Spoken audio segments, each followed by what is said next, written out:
In the heart of the city, where the pulsing energy of urban life intertwined with the whispers of secrets hidden behind closed doors, I found myself standing before an aging apartment building.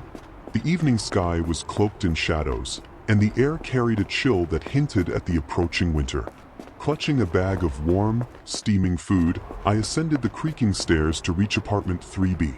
As I knocked on the door, the anticipation of a quick delivery tingled in my veins. The door creaked open, revealing an elderly woman with silver curls framing her delicate face. Her eyes held a mixture of confusion and weariness as she peered at me. "I didn't order anything," she murmured, her voice fragile like a whisper. I furrowed my brow, glancing down at the receipt in my hand. The address matched the one on the door. I hesitated, the weight of uncertainty pressing against my chest. "Are you sure, ma'am?" I asked, trying to keep my voice steady. She shook her head, her gaze drifting past me as if searching for something unseen. My heart quickened, a gnawing sense of unease taking root within me. Before I could question her further, my eyes caught sight of a note taped to the food bag, the words scrawled in shaky handwriting, "Help me. He won't let me leave." A shiver shot down my spine, my mind racing as I attempted to make sense of the cryptic message. Without a second thought, I stepped closer to the woman, lowering my voice to a whisper. "Is everything all right, ma'am? Do you need help?"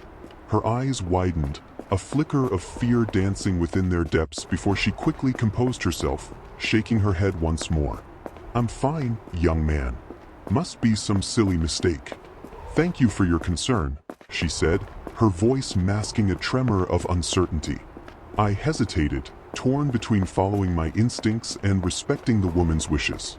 In the end, curiosity and a sense of duty propelled me forward. "May I come in just to double-check?" I asked, my tone gentle yet insistent. After a moment of hesitation, the woman nodded, stepping aside to allow me entry into her dimly lit apartment. The air was heavy with the scent of age and neglect, the walls adorned with faded photographs and tattered curtains that barely concealed the outside world. As I glanced around, my eyes fell upon a locked door at the far end of the living room, a sense of foreboding settling over me like a dark cloud. With cautious steps, I approached the door, my hand reaching out to touch the cold metal handle. Before I could try the handle, a voice echoed through the silence, freezing me in place. "What are you doing there, young man?" the woman asked, her tone laced with an edge of warning. I turned to face her, my heart pounding in my chest as I struggled to find the right words. I just wanted to make sure everything's okay." "You seem unsettled," I stammered, my gaze flicking back to the locked door. She studied me for a lingering moment, as if weighing my sincerity, before sighing and nodding. "I appreciate your concern, but there's truly nothing to worry about. Please, just leave the food and go on your way," she said, her words tinged with a weariness that spoke volumes. Reluctantly, I set the food down on the worn coffee table, my mind swirling with unanswered questions and a sense of urgency that refused to be quelled. As I turned to leave, a sudden noise from behind the locked door shattered the stillness of the apartment. A muffled cry, followed by the sound of a struggle.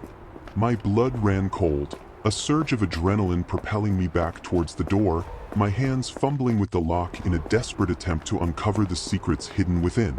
"Stay back, young man," the woman cried, her voice strained with fear. Ignoring her plea, I managed to unfasten the lock, swinging the door open to reveal a small, dimly lit room cloaked in shadows. And there, in the corner, stood a figure, a man clad in darkness, his eyes reflecting a feral intensity that sent a chill down my spine. Before I could react, he lunged towards me, his hands reaching out to silence the truth that threatened to unravel his carefully constructed facade. A desperate struggle ensued, the air thick with the scent of fear and desperation as I fought against the man's iron grip. Adrenaline surged through my veins, lending me a strength I never knew I possessed.